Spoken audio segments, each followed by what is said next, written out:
오늘은 어제 이어가지고요. 이제 그 분향단의 성소의 분향단에 대한 마지막 시간으로 분향단의 의미가 뭔가, 분향단의 의미가 뭔가에 대한 말씀을 드리고자 합니다. 분향단은요, 게토레토라겠죠. 여기에는 요 번제단은 뭐 한다고요? 짐승을 잡아들이는 그런 것이 번제단이고, 분향단은 향을 피우는 거라 했죠. 그래 번제단은 짐승을 잡아서 죄를 속죄받는 것이기 때문에 예수 그리스도의 지상 사역을 의미하는 것이고, 이 분향단은 예수 그리스도의 천상 사역, 기도 향에 올라가는 이런 걸 의미한다고 설명드릴 수 있습니다. 자, 우리가 성소에 있는 것 중에 지금 분향단을 아주 쉽게 잘 이해해야 되는데, 한마디로 분향단은 바로 예수 그리스도의 중보기도 사역이다, 이렇게 우리가 의미를 설명할 수 있습니다. 분향단이 뭐라고요? 예수 그리스도의 중보 사역이다. 근데 우리가 많은 분들이 그러죠. 우리가 기도할 때 중보기도 합시다 그러죠. 근데 중보기도는 누구만 하는 거라고요? 오직 예수님만이 할 수 있는 것이 중보기도라고 제가 말씀드렸죠. 번제단은 그리스도의 지상 사역을 예표하는 것이고, 분향단은 그리스도의 천상 사역을 예표하는 거라는 거죠. 분향단이 정사각형으로 된 것은 그리스도의 중보기도가 동서남북 온 세상에 흩어진 하나님의 모든 택자들에게 유효적으로 역사하고 있음을 의미한다는 것입니다. 중보기도가 뭐라고요? 정사각형으로 만들어진 이유는 동서남북에 흩어져 있는 하나님의 모든 택정한 택자들을 유효적으로 역사한다 하는 의미를 가지고 있다는 거죠. 그러나 예수 그리스도가 온 세상에 존재하는 모든 사람들을 위해서 기도한 건 아니라는 것입니다. 오로지 뭐 한다고요? 택한 백성만, 택한 자만 위해서 기도한다는 거죠. 요한복음 17장 9절에 보니까 내가 저희를 위하여 비옵나니 내가 비옵는 것은 세상을 위함이 아니요 내게 주신 자들을 위함이다. 뭐라고요? 내게 주신 자들을 위하여 위함이라고 그랬어요. 저희는 아버지의 것이로다 그랬어요. 만세전에 택정받은 자들은 내가 그들을 위해서 기도하는데, 그들은 누구라고요? 아버지 거라는 거죠. 여기에는 선택된 하나님의 백성들을 위한 그리스도의 간절한 마음이 잘 나타나 있다는 것입니다. 보통 사람들의 기도는 대부분 자신을 위한 개인적인 기도라는 거죠. 그러나 그리스도의 기도는 대개는 자신을 위한 기도가 아니라 타인을 위해 간구하는 기도, 즉 중보 기도라는 것입니다.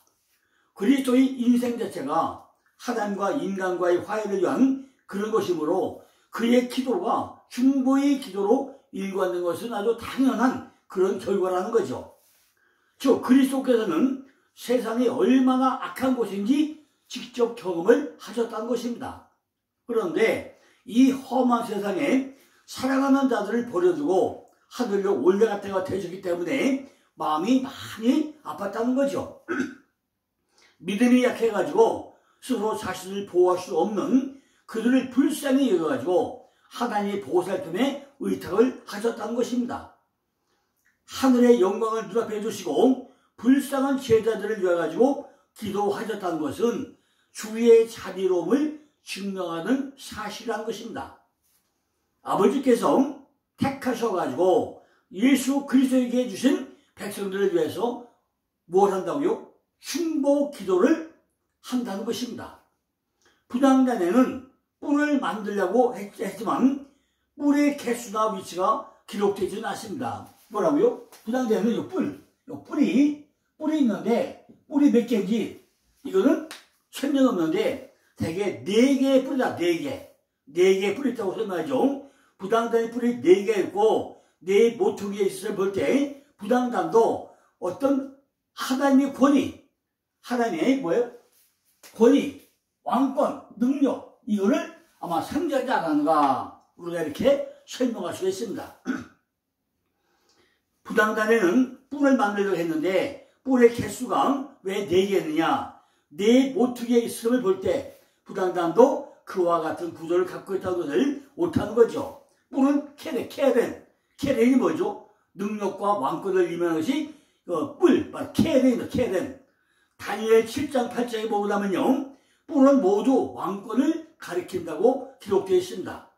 사무엘하 20장 3절에도 나의 하나님이여 나의 피할 바이시오 나의 방패시오 나의 구원의 뿔이시오 나의 높은 망대시오 나의 피난처시오 나의 구원자시니 나를 수양에서 구원하셨다고 기록되어 있죠. 그리고 누가복음 1장 69절에도 침례 요한의 부친인 제사장 사가랴가 예언하기를 우리를 위하여 구원의 뿔 그의 종 다윗의 집에 일으키셨다고 말씀하고 있죠. 예수님은 바로 구원의 뿔이었다는 것입니다. 예수 그리스도의 성도를 위한 중보기도는 이처럼 탁월한 능력이 있다는 것을 우리에게 말씀하고 있다는 거죠. 그리고 부당단 위쪽에는 윗부분에는 왕관처럼 뾰족하게 나와 있는 턱이 있어요. 여기 뭐예요? 여기 턱이 있는 턱, 턱을만 왔는데 이 턱이 뭐냐? 부당단에 그죠? 부당단에 윗부분 턱이 만들었는데 향로가 땅에 떨어지지 않도록 막기 위해 가지고 요 위에는 뭐예요? 요 위에는 턱을 만들어 놨다는 거죠. 그래서 뭘 있어요? 금으로 쌌다는 것입니다. 얘는요, 예수 그리스도의 중보 기도의 능력이 있을 뿐만 아니라 결코 기도가 떨어지지 않게, 향단이 떨어지지 않게, 향로가 떨어지지 않게 막기 위한데 이건 예수님의 기도가 올라간 것이 땅에 떨어지지 않게 막기 위해 가지고 턱을 만들어 놨다는 것입니다. 그러니까 우리의 기도는 절대로 땅에 떨어질 수가 없다는 것입니다. 누가? 예수님이 우리를 위해서 하는 중보 기도는 땅에 떨어질 수가 없다는 거죠. 기도는 위로 올라갔다가 떨어지는데 절대로 땅에 떨어지지 않는다는 것입니다. 매일 학교에서 꼴찌라는 아이를 하루아침에 서울대 합격해주세요. 우리 애가 이번에 서울대 학교 시험봤는데 꼭 합격해주세요 한다고 해서 합격이 되겠습니까? 열심히 서울대교 갈 수 있는 실력을 쌓고 노력을 해야 되는 것이 그냥 입술로 기도만 한다고 되겠냐 그죠. 그러니까 하늘에 상달되는 기도는 땅에 떨어질 수 없다는 것입니다. 연세가 100세 된 분이 하나님 내가 200세까지 살게 해주세요. 나 건강하게 살게 해주셔서 200세까지 살게 해주겠냐는 거죠. 그러나 예수 그리스도의 중보기도는 땅에 떨어짐이 없다는 것입니다. 누가복음 22장 31절로 30절을 보니까 시몬아 보라 사단이 밀가루로 타려고 너희를 청구했으나 그러나 내가 너를 위하여 내 믿음이 떨어지지 않기를 기도하노니 너는 돌이킨 후에 내 형제를 붙게 하라고 기록되어 있죠. 제자 중에는 누가 있다고요? 마귀가 한 명이 있었다는 것입니다.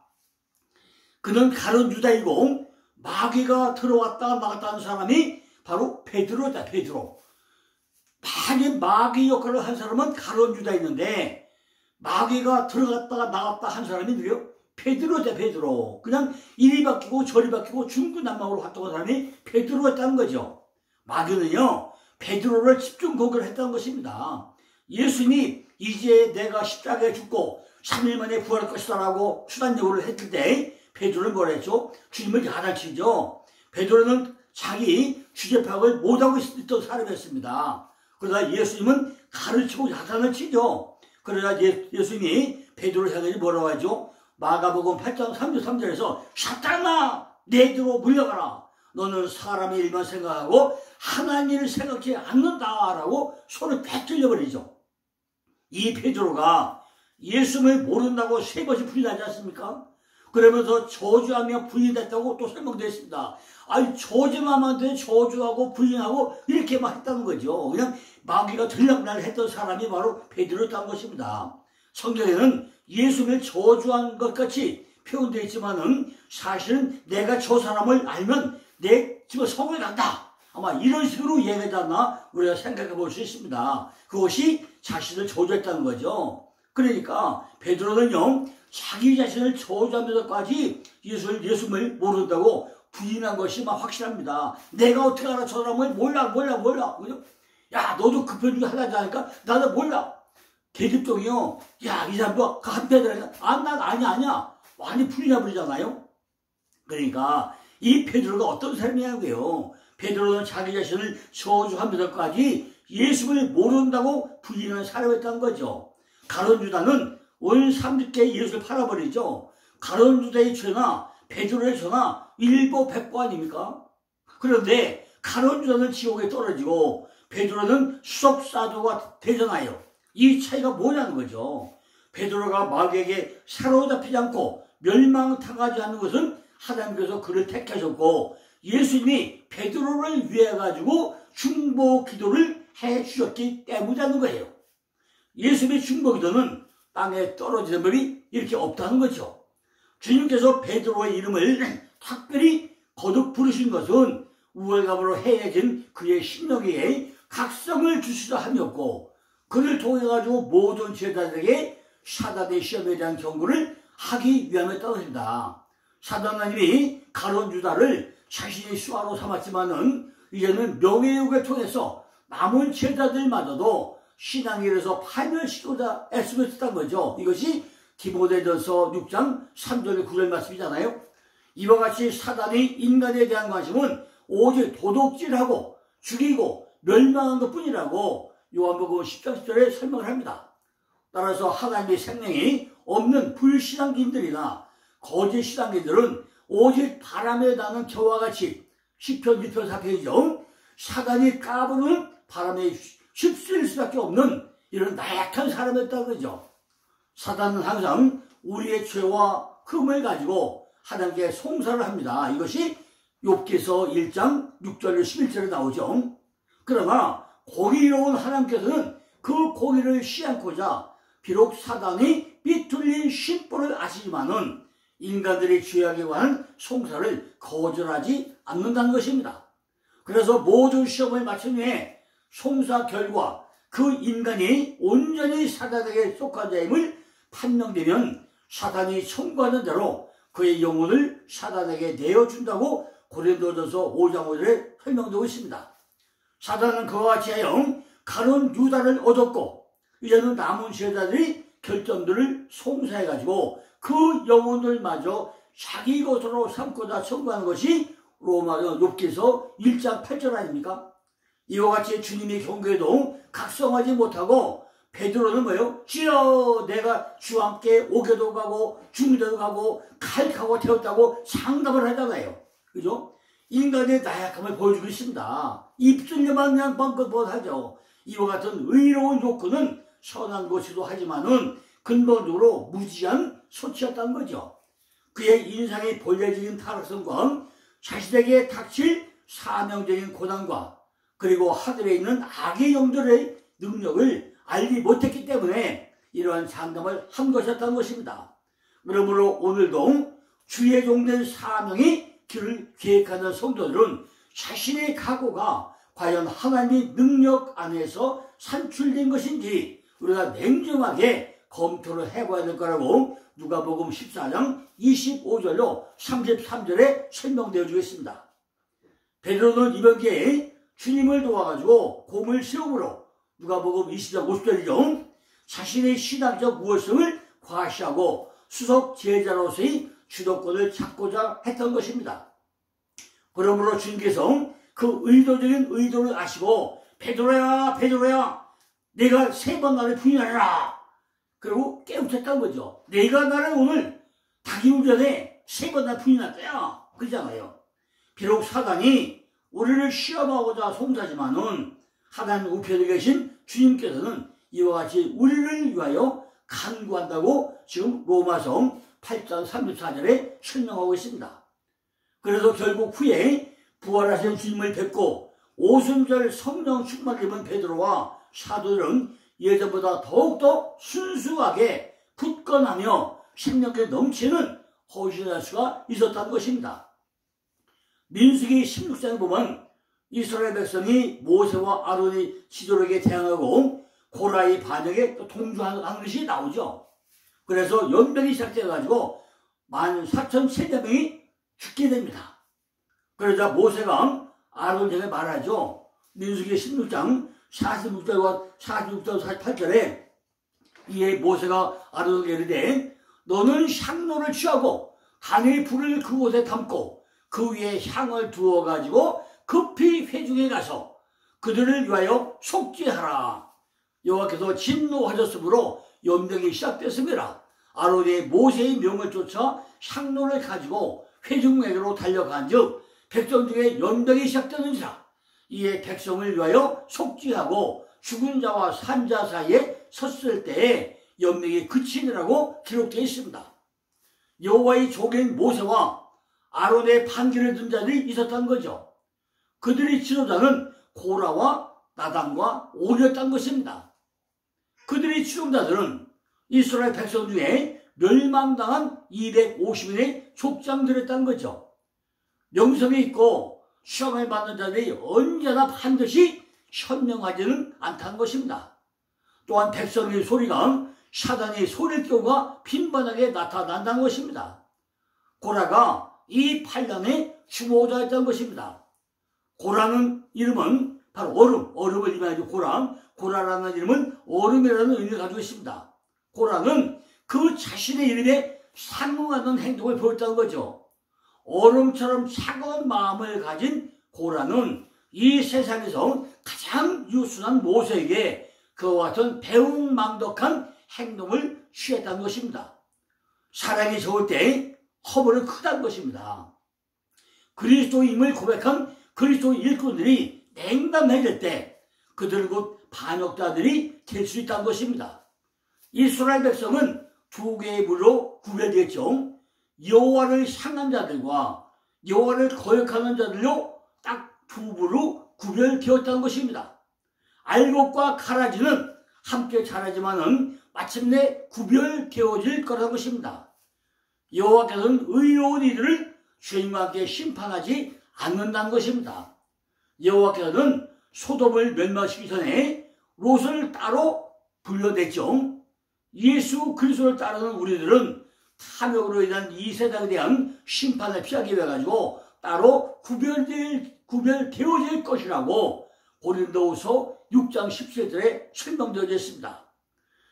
여호와께 대한 반역자들은 여호와의 진노의 손길이 미칠 때 쉽게 정복되어질 것입니다. 예수님이 중보기도만 능력 있는 것은 아니죠. 성도들이 아침 저녁으로 드리는 기도도 모두 능력이 있다는 것입니다. 아침 저녁으로 우리는 기도를 시작해봐야 한다는 것입니다. 끊임없이 기도를 해야 된다는 것입니다. 그러면 분양할 때 사용되는 향로, 마흐타, 향로가 향로에서 유래했고요. 향로, 심지를 담는 접시인데 이걸 어떻게 만드냐는 거죠. 향로는 출애굽기 27장 3절에 보니까 불 옮기는 그릇이라고 기록되어 있습니다. 그리고 노소를 만들려고 설명되어 있죠. 성막 밖에는 번제단에 떨어질 불을 담아서 부담단으로 가지고 온 거죠. 이것은 놋그릇이죠, 놋그릇. 그래 어떻게 했죠? 이 반드시 번제단에서 피운 불을 가지고 상단에 불을 붙이도록 했잖아요. 그러니까 여기에 붙은 불을 가지고 오려면 뭐가 있어요? 놋그릇에다가 바로 향로에다 불을 담아가지고 와서 불을 붙였다는 것입니다. 향로. 불을 옮기는 놋그릇. 그걸 썼다는 거죠. 바로 성소의 모든 것이 금인데 향로만 놋이니까 후일에 솔로몬이 성전을 지을 때는 이것을 금으로 만들었다고 했어요. 그래서 금향로라고 부르기도 한다는 것입니다. 그러나 원래는 네오세트, 놋으로 만들었다는 거죠. 왜? 지금 놋은 번제단은 원래 이게 놋이 아니고 이게 심판을 상징하는 거죠. 심판을 상징하는 놋그릇에다가 지금 향기를 옮기는 놋그릇이었는데 솔로몬 때 와가지고 이걸 금으로 입혔다고 했습니다. 레위기 16장 11절에 19절에 보니까 대제사장이 대속죄일에 지성소로 들어간 것을 알 수가 있죠. 1년에가 한 번 들어가는 그런 날이잖아요. 제가 어저께 뭐 했죠? 금년에 10월 12일 날이 대속죄라고 했죠. 10월 12일 날, 그죠? 10월 12일 날 엊그제 지나갔잖아요. 이날 하루 들어가는 날입니다. 단 한 번만 들어간 것은 아니죠. 그날 4번을 들어가는데 4번 들락날락 하는데 어쨌든 1년에 한 번 지성소에 들어가는 날이죠. 처음 들어갈 때는 뭘 가지고 와요? 향로에 향을 가득 태워서 불을 피우네 지성소 안에 휘장 안으로 들어가는 거죠. 향이 연기가 지성소 안에 가득해가지고 하루 영광, 바로 쉐키나, 하루 임재, 쉐키나가 대제사장과 직면하지 않을 정도로 자욱해지고 나면은 대제사장은 자기 죄를 위해 가지고 수송아지 피를 가지고 2번째 들어간다고 했죠. 그 피를 속전 위에 뿌린다고 그랬잖아요. 그리고 다시 나왔다가 3번째 들어갈 때는 백성들의 죄를 위해 가지고 염소를 잡아 가지고 그 피를 가지고 들어가서 뿌린다고 했죠. 4번째 들어가서 뭐죠? 향로를 가지고 나와 가지고 분향단 위에 다시 올려준다고 했잖아요. 이렇게 1년에 한 번 지성소에 들어가는데 그 하루 동안에 몇 번 들어간 거예요? 4번을 들량달랑 4번을 한다는 거 설명했잖아요. 그러니까 대제사장은 대속죄일이 되고 나면은 최소 4번은 지성소 안에 들어가고 나오고 들어오고 나오고 해야 된다는 거죠. 그리고 분향단은 운반이 용이하도록 양편에 금고리 2개씩을 달고 거기에 채를 꿰어가지고 고아도들이 어깨에 메고 이렇게 여기 채를 달아가지고 어깨가 미고서 이렇게 옮겼다는 거죠. 채를 2개 가지고 우리가 앞서 언급했듯이 분향단은 지성소 휘장 앞 성소의 정면에 비쳤다고. 어디? 분향단은 어디 있다고요? 바로 이 지성소원 성소를 가는 휘장 앞에 여기 들어가서 전면에 지구에 놨다고 그랬어요. 이러한 위치는요, 우리를 위한 그리스도의 중보적 역할과 성령님이 도구의 모습을 아름답게 묘사하고 있다는 거죠. 그리스도는 분명 우리를 위해 가지고 끊임없이 중보의 기도를 올리고 있다는 것입니다. 그러므로 그리스도의 보혈로 구속함을 받은 우리는 아직 성막 밖에 거하는 믿지 않는 우리 가족들과 이웃을 위해 가지고 끊임없이 우리도 사랑의 기도를 드려야 한다는 것입니다. 그러니까 분향단이 뭐죠? 중보기도잖아요. 바로 분향단은 선상사회잖아요. 그러니까 우리도 어떻게 한다고요? 우리도 우리 가족들을 위해서, 우리 이웃을 위해서, 나라와 민족을 위해서 끊임없이 사랑의 기도를 드려야 할 거라 생각할 것입니다. 그런데 히브리서 9장 4절에 보면은 금향로와 사면을 금으로 선 언약궤가 있고 그 안에 만나를 담은 금항아리와 아론의 쌍난지팡이와 언약이 써져 있다고 기록되어 있습니다. 여기 히브리서 9장은 뭐죠? 법궤 안에 뭐죠? 돌비와 만나 항아리와 아론의 쌍난지팡이가 다 들어있다고 설명을 합니다. 지난번에 뭐였죠? 여러분이 상에 뭐라 했죠? 법궤 안에는 돌밖에 안 들었다고 그랬죠? 근데 지금 신약에 와서 신약의 히브리서 9장 4절에는 전부 다 지성소 안에 뭐가 있다고요? 금 돌비와 아론의 쌍난 지팡이와 만나하리가 같이 있다고 설명되어 있어요. 그래서 어떤 사람이요? 대제사장 아론이 지성소에 매일 들어갔다고 주장을 하기도 합니다. 왜냐하면은 히브리서 9장 4절에 금향로가 지성소 안에 있다고 기록되어 있기 때문에 한 거죠. 그러나 이 구절의 의미가 분향단이 지성소 안에 위치하고 있다는 것을 말씀하는 것이 아니라는 거죠. 왜냐하면 히브리서 기자는요, 대제사장이 속죄일에 금향로를 가지고 지성소에 들어갔을 때의 상황을 설명한 거기 때문에 그 상황을 설명하지 그 안에 들어있는 게 아니라는 거예요. 3가지는 전부 다 뭐죠? 우리 죄의 속성을 설명하잖아요.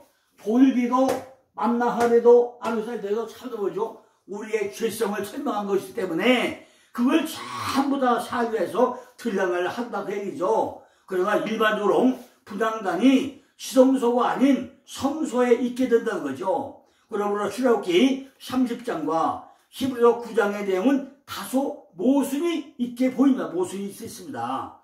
부당단의 높이는 번제단보다 한 규빗이 더 작은 아주 조그만 규모이죠. 이것은 죽기까지 자신을 낮추시고 복종하셨던 그리스도께서 이제 높이 들림을 받음을 말하고 있다는 거죠. 하나님께서는 십자가 위에 그리스도께서 얼굴을 돌리시는 것 같이 달리 이제 죽은 자들 가운데 예수를 일으켜서서 모든 이름 위에 뛰어나게, 에베소 1장 20절 21절이죠. 뛰어나게 하셨다는 거죠.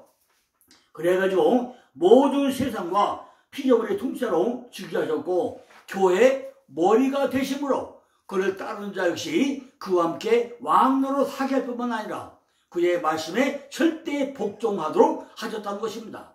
부당단은 죽음에서 부활해가지고 승리하신 그리스도의 영광을 의미한다고 말할 수 있습니다. 우리는 그분께 순종해야 하고 그분의 뜻만을 따라가야 한다는 거죠. 자, 이제 부당단의 불이 뭐냐, 불. 불은 어디서 오는 거냐, 불이. 불이 어디서 왔다고 했죠? 번제단의 불을 향로에 옮겨서 가지고 부당단의 불을 붙이라고 했죠. 다른 불이 붙으면 안 된다고 했잖아요. 부당단의 불은 번제단의 불을 사용만 하는데 이는 하늘에서 하늘이 내려주신 불이기 때문이라는 것이고 설명했죠.